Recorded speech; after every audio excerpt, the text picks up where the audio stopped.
Tout commence un an avant l'attaque.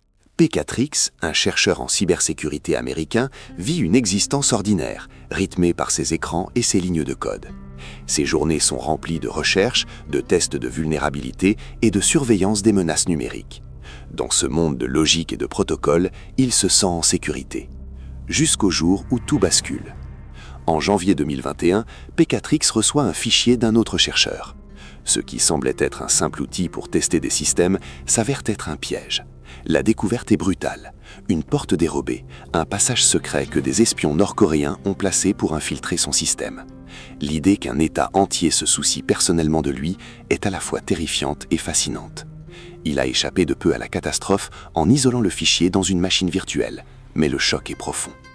Rapidement, Pécatrix comprend qu'il n'est pas le seul visé. Les hackers de Pyongyang mènent une campagne globale pour récupérer des outils et recherches de vulnérabilité auprès des meilleurs spécialistes occidentaux. C'est une chasse à l'homme numérique. Il réalise alors que personne ne le protégera. Le FBI prend sa déposition, mais aucune assistance concrète n'est fournie. Le sentiment d'abandon est total. Une graine de colère germe.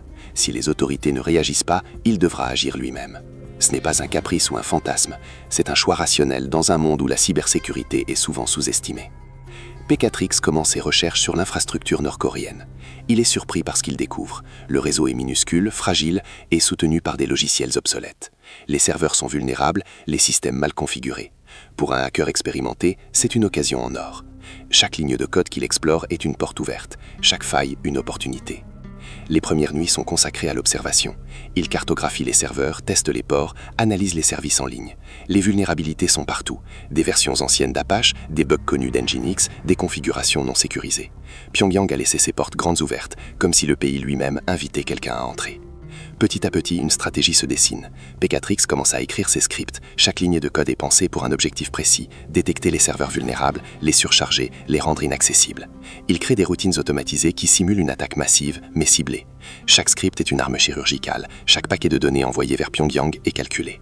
Les semaines passent. Chaque nuit, il teste, corrige, perfectionne ses scripts. Il observe attentivement le comportement des systèmes nord-coréens. Certaines erreurs se répètent, certaines protections sont inexistantes. Il apprend à anticiper les réactions du réseau, à exploiter les failles avec précision. La confiance monte. Un seul homme peut effectivement atteindre son objectif. Au fil des mois, son plan devient plus audacieux. Il se prépare à frapper non pas de manière aléatoire, mais méthodiquement. Il choisit le pseudonyme Pax, clin d'œil ironique à la paix obtenue par la punition. Ce nom devient son armure. Derrière Pax, il est invisible.